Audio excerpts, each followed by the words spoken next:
Hello friends, আজকের ভিডিওতে তোমাদের সকলকে স্বাগত। তো আজকের ভিডিওতে আমি মেনলি শেয়ার করব আমার কলকাতা পুলিশ সাব ইন্সপেক্টরের যে গ্রাউন্ড ছিল সেই গ্রাউন্ডটা কিভাবে ক্লিয়ার করলাম সেই বিষয়টা, এবং মাঠের সমস্ত তথ্য এ টু জেড, কখন গিয়েছিলাম, কোথায় থেকেছিলাম এবং কিভাবে মাঠটা করানো হচ্ছে, সমস্ত ডিটেলস, হাইট ওয়েট চেস্ট কিভাবে মেজারমেন্ট করা হচ্ছে, ছাড় দেওয়া হচ্ছে কি না, মাঠ কী রকম, তো সমস্ত কিছু অভিজ্ঞতা তোমাদের সঙ্গে শেয়ার করব। তো আগামীতে তোমাদের যাদের WBPSI এর গ্রাউন্ড রয়েছে, তো তোমরা অবশ্যই ভিডিওটার শেষ পর্যন্ত দেখো এবং তোমাদেরও কিছুটা অভিজ্ঞতা হবে, যেটা তোমাদের আগামীতে যখন তোমাদের গ্রাউন্ড হবে, তো অবশ্যই এই ইনফরমেশনগুলো যদি তোমাদের কাছে থাকে তাহলে অবশ্যই তোমরা কিছুটা হলেও হেল্পফুল হবে। তো অবশ্যই ভিডিওটা শেষ পর্যন্ত কন্টিনিউ করবে, আর যারা চ্যানেলে নতুন অবশ্যই চ্যানেলটিকে সাবস্ক্রাইব করে দাও, আর ভিডিওটি ভালো লাগলে অবশ্যই লাইক করে দাও। তো চলো এবার ভিডিওটা শুরু করি। সর্বপ্রথম আমি কিভাবে গিয়েছিলাম, আমার কত তারিখে মাঠ ছিল, তো সেগুলো বলে দিই। আমার গ্রাউন্ড ছিল হচ্ছে 12ই নভেম্বর, এবং আমাদের মুর্শিদাবাদ ডিস্ট্রিক্টের গ্রাউন্ড ছিল হচ্ছে অম্বিকানগরে। তো আমরা গিয়েছিলাম হচ্ছে 11 তারিখ। 11 তারিখের মোটামুটি সন্ধ্যেবেলার মধ্যে আমরা পৌঁছে গেছিলাম ওখানে। যাওয়ার পরে ওখানে আমরা রুম বুক করেছিলাম এবং সেখানেই রুমে ছিলাম। তো 11 তারিখে যেহেতু অনেকের গ্রাউন্ড হয়েছিল, তো আমরা বিভিন্ন জায়গা থেকে ইনফরমেশন নিলাম এবং অনেক আমাদের পরিচিত যারা ছিল তাদের সঙ্গে থেকেও কথা বলে কিছু জিনিস জানতে পারলাম যে এবারের মাঠটা কিছুটা অন্য নিয়মে করানো হচ্ছে, অম্বিকানগরে বিশেষ করে। তো আমরা শুনলাম যে এবার যেহেতু প্রত্যেক 3টে শিফট করা হয়েছে এবং প্রত্যেকটা শিফটে আবার নাম অনুযায়ী ডেকে তারপরে কিন্তু ঢোকানো হচ্ছে, কোনো রকম লাইন দেওয়ার কোনো ব্যাপার নেই। তো সকালে যাদের 7টার সময় শিফট, তারা 7টায় যাদের রিপোর্টিং ছিল, তো তারা 7টার মধ্যে পৌঁছে যাচ্ছে যতজনের আছে, এবং তারা গিয়ে গেটের মধ্যে সামনে দাঁড়িয়ে বা বসে কোনো রকম থাকছে, এবং সেখান থেকে ওখানকার যে স্যাররা থাকছে, তো নাম ডেকে ডেকে 10 জন 15 জন এরকমভাবে গ্রাউন্ডে এন্ট্রি করানো হচ্ছে। এটা কিন্তু পুরোটাই ওনাদের উপরে, ওনারা যেরকমভাবে নাম ডাকছেন সেরকমভাবে কিন্তু ক্যান্ডিডেটকে ঢুকতে হচ্ছে। আর এক্ষেত্রে আর একটা জিনিস যে তোমার যেটা রিপোর্টিং টাইম, তার খুব একটা আগে গিয়ে লাভ কিছুই হবে না, যেহেতু এখানে কোনো লাইন দেওয়ার ব্যাপার নেই। তো এই ইনফরমেশনগুলো আমরা আগের দিনে পেয়ে গেছিলাম। তো আমাদের গ্রাউন্ড ছিল হচ্ছে 12 তারিখে 11টার সময়, 11টায় আমাদের রিপোর্টিং ছিল। তো যথারীতি 11টার সময়ে আমরা গ্রাউন্ডের সামনে উপস্থিত হই, এবং মোটামুটি ওই 11টা 30 বা 35 এই টাইম করে আমার নামটা ডাকা হয়। তো তখন আমাকে এন্ট্রি করতে দেওয়া হয় এবং আমি তারপরে গ্রাউন্ডে ঢুকি, এবং তারপরে আমাদেরকে 15 জন মতো একসঙ্গে করে একটা টেবিলে নিয়ে যাওয়া হয়, 1 নাম্বার টেবিল। তো ওই টেবিলে নিয়ে যাওয়ার পরে ওখানে আমরা গিয়ে দেখলাম যে একটা সাব ইন্সপেক্টর ছিল এবং তার সঙ্গে একটা কনস্টেবল ছিল। তো আমাদেরকে এক এক করে এক একজনের অ্যাডমিট কার্ড এবং আধার কার্ডটা চেক করা হচ্ছিল, দু একটা ইনফরমেশন জিজ্ঞাসা করা হচ্ছিল, নাম, বাবার নাম বা কাস্ট এই রিলেটেড কিছু জিজ্ঞাসা করা হচ্ছিল।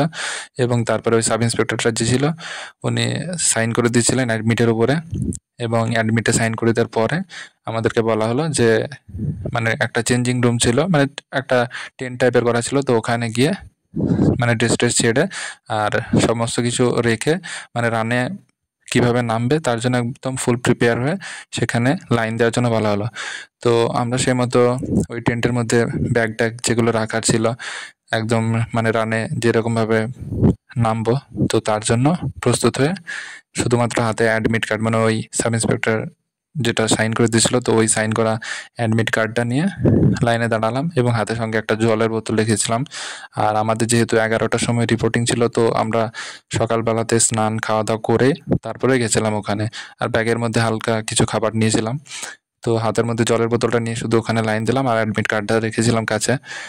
তারপর ওখান থেকে আমাদেরকে 10 জন বা 15 জন এরকম করে নিয়ে যাওয়া হচ্ছিলো মেজারমেন্টের জন্য। আর মেজারমেন্ট করার আগে একটা ছোট ভেরিফিকেশন হলো এবং এখানে একটা করে ফটো উঠছিল, এবং সেখানে অডিও কিছু নেওয়া হচ্ছিল, নাম, বাবার নাম এবং কাস্ট ওটা বলতে হচ্ছিল। আর তারপরে ওই ছোট ভেরিফিকেশনটা হওয়ার পরে ওখানে গিয়ে মেজারমেন্টের জন্য লাইন দিতে হচ্ছিল, এবং তারপরে একজন একজন করে মেজারমেন্ট করানো হলো। এবং মেজারমেন্ট হয়ে যাওয়ার পরে ওখানে অ্যাডমিট কার্ডের উপরে যে ফিট ইন PMT এটা স্টিকারটা দিয়ে দেওয়া হলো, এবং তারপরে আমাদেরকে চেস্ট নাম্বার এবং তার সঙ্গে চেস্ট নাম্বার এখন ওরকমভাবে দেয়নি, চেস্ট নাম্বার একটা ভেস্ট দেওয়া হচ্ছিল যেটাতে চেস্ট নাম্বার লেখা থাকছিল, এবং তার সঙ্গে ক্যাপ যেটা ওখানেও নাম্বার একটা দেওয়া ছিল। তো ওটা দিল এবং তারপরে আমাদেরকে রানের জন্য নিয়ে যাওয়া হলো। তো মোটামুটি আমাদেরকে রানের জন্য খুব একটা তারপরে ওয়েট করতে হয়নি। তো এই প্রসেসগুলো সব কিছু কমপ্লিট হতে হতে প্রায় 1টা মতো বেজে গেছিলো। তো আমাদের মাঠ হয়েছিল 1টার সময়ে।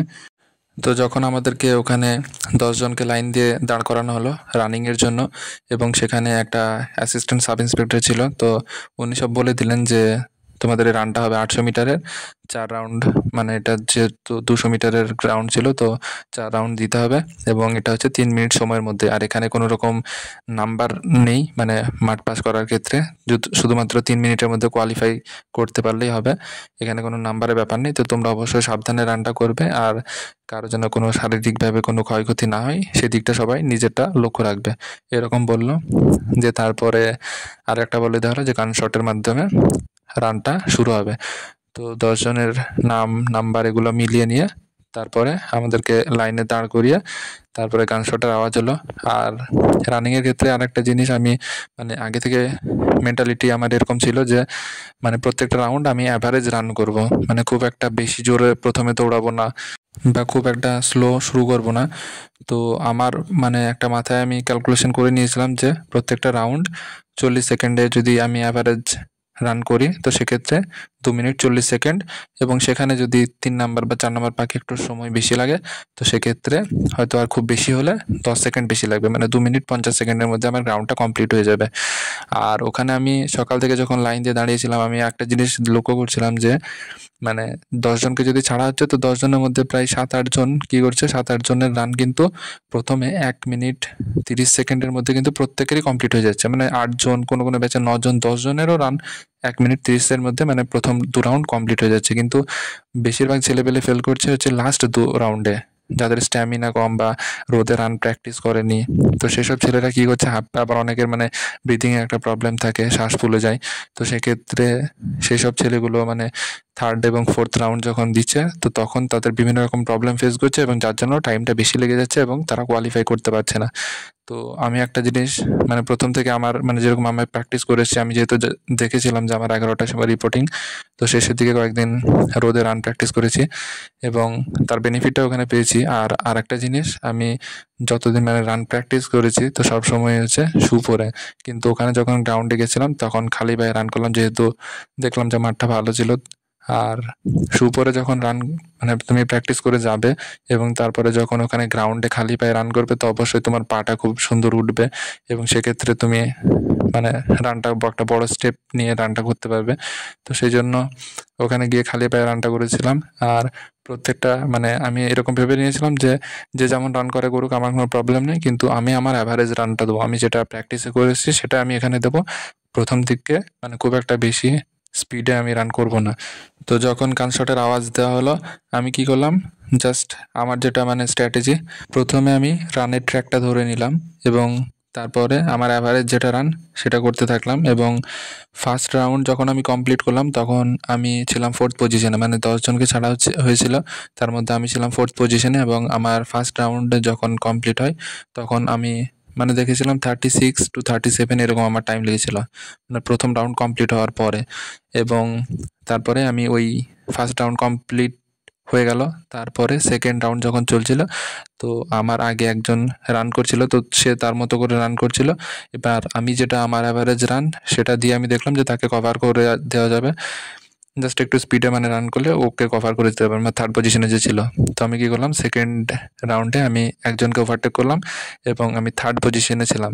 এবং তারপরে যখন সেকেন্ড রাউন্ড কমপ্লিট করলাম তো মোটামুটি আমার তখন সময় লেগেছিল 1 মিনিট 14 থেকে 15 সেকেন্ড। তো সেকেন্ড রাউন্ড কমপ্লিট হয়ে গেল 1 মিনিট 14-15 সেকেন্ড এরকম টাইম ছিল এবং আমার পজিশন ছিল তখন 3rd। এবং 3rd রাউন্ড যখন আমি রান করতে মানে 3rd রাউন্ড যখন গেলাম তখন 3rd রাউন্ডে কি করলাম, ফার্স্ট এবং সেকেন্ড পজিশনে যে দুজন ছিল তারা আমার অনেকটা ক্লোজে চলে এসেছিল ততক্ষণে। তো আমি কি করলাম, ওদেরকে দুজনকে ওভারটেক করে দিলাম ওই 3rd রাউন্ডে এবং ফার্স্ট পজিশনে চলে আসলাম। তো ফার্স্ট পজিশনে 3rd রাউন্ডে আসার পরে 3rd রাউন্ডটা কমপ্লিট হলো যখন, তখন আমি মোটামুটি আমি টাইম দেখলাম তো ওই 1 মিনিট 52-53 সেকেন্ড এরকম তখন কিছু টাইম ছিল, মানে আমার হাতে তখন এখনো 1 মিনিট 8 সেকেন্ড বা 7 সেকেন্ড এরকম টাইম লাস্ট ল্যাপটার জন্য ছিল। তো থার্ড রাউন্ড কমপ্লিট হয়ে গেল, তখন আমি কী করলাম, একটা কাজ করলাম, জাস্ট স্টেপটাকে বড় করা, যে স্টেপে আমি রান করছিলাম তার থেকে কিছুটা স্টেপ বাড়িয়ে দেওয়া। তো স্টেপটা বাড়িয়ে দিলাম এবং তারপরে লাস্ট রাউন্ড যখন কমপ্লিট হলো, তো তখন 2 মিনিট 35 সেকেন্ডের মধ্যে রানটা কমপ্লিট হয়ে গেছিলো এবং ফার্স্ট পজিশনে কমপ্লিট করলাম।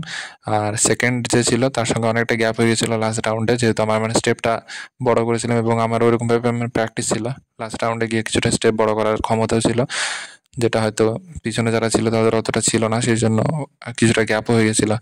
তো আমাদের ব্যাচে তখন আমি রান যখন আমাদের কমপ্লিট হলো, তো আমি দেখলাম যে টোটাল আমাদেরকে 10 জনকে ছাড়া হয়েছিল। তো আমাদের গ্রুপে 8 জন পাস করেছে, 10 জনের মধ্যে 2 জন মানে পাস করতে পারলো না। তো পাস করে মানে রান পাস করার পরে আমাদেরকে যেখানে নিয়ে যাওয়া হলো, তো ওখানে বসানো হয়েছিল এবং ওখানে বসতে দেওয়ার পরে একটা ওখানে ইন্সপেক্টর স্যার ছিলেন, তো ওনাকে জিজ্ঞাসা করলেন যে স্যার এখন কটা বাজে। তো উনি তখন বললেন যে 1:19 বাজে। তো মানে বুঝতে পারছো যে একটা মানে দুপুরবেলার সময় রানটা হয়েছিল। আর জলপাইগুড়িতে মানে যেহেতু আবহাওয়াটা এরকম, মানে শীতও বেশি আবার রোদও বেশি, তো রোদটা একটু লাগছিল, কিন্তু রোদে যেহেতু প্র্যাকটিস ছিল তো খুব একটা প্রবলেম হয়নি। আর গ্রাউন্ডের কথা যদি বলো, তো অনেকে হয়তো বলছে যে মাঠ বড় লাগছে বা কিছু, তবে আমার কিন্তু এই জিনিসটা একবারও ফিল হয়নি যে গ্রাউন্ড বড় আছে বা কিছু। আমি এর আগে মানে যতদিন রান করেছি, তো আমি সুপরে রান করতাম, আর আমরা যে গ্রাউন্ডে রান করতাম তো সেখানে মানে রাউন্ডগুলো খুব একটা সুন্দর ছিল না, মানে চারকোনা টাইপের রাউন্ড ছিল, তো ওখানে রাউন্ডটা ঘুরতে একটু টাইম লাগতো। তো আমি এর আগে মানে লাস্টে যেটা আমার বেস্ট টাইমিং ছিল, তো মোটামুটি 2 মিনিট 45 সেকেন্ডে আমি এই 800 মিটার কমপ্লিট করে গেছিলাম এখান থেকে সুপরে রোদের মধ্যে এবং মানে চারকোনা মাঠে। তো আমার ওখানে গিয়ে টাইম কিন্তু কম লেগেছে, মানে 2 মিনিট 35 সেকেন্ডের মধ্যে কমপ্লিট হয়ে গেছে। আর এমন মানে যারা রান পাস করেছে আমি তাদের সকলের সঙ্গে মানে যার যার সঙ্গে আমার সম্ভব হয়েছে কথা বলেছি এবং জিজ্ঞাসা করেছি, বন্ধু বান্ধব যারা ছিল তাদেরকে জিজ্ঞাসা করলাম। তো ওরা বলছিল যে মানে ওদের যেরকম টাইম লাগতো প্র্যাকটিসের সময় তার থেকে সবারই এখানে কম লাগছে। তো এরকম ভাবার কোনো প্রয়োজনই নেই যে গ্রাউন্ড বড় টাইম বেশি লাগবে বা কিছু। সকলে তারা যে বেস্ট টাইমিংটা দিয়ে এসেছে তার থেকে এখানে টাইম কিন্তু কমই লাগছে। তাই তোমাদের যাদের আগামীতে গ্রাউন্ড রয়েছে এবং এখনকার ভিডিওগুলো দেখছো দিয়ে ভাবছো হয়তো গ্রাউন্ড বড় আছে, তো এসব কোনো মানে নেগেটিভ কথা ভাবার দরকার নেই। তোমরা যখন আসবে তোমাদের যদি প্র্যাকটিস ঠিকঠাক থাকে, তোমরা যে টাইমিং ওখানে দিয়ে আসবে তার থেকে এখানে কমই টাইম লাগবে। আর এখানে একটা মানে জোশের ব্যাপার থাকে, যেহেতু এটা ফাইনাল, আর এখানে সবাই নিজের বেস্টটা দেওয়ার চেষ্টাই করে। আর গান শটের আওয়াজ যখন মানে শুনে নেবে না, তখন তোমার মনে আর এইসবগুলো কাজ করবে না। তোমাকে শুধু একটাই মানে তোমার মন চাইবে যে যে করে হোক রানটা পাস করতে হবে।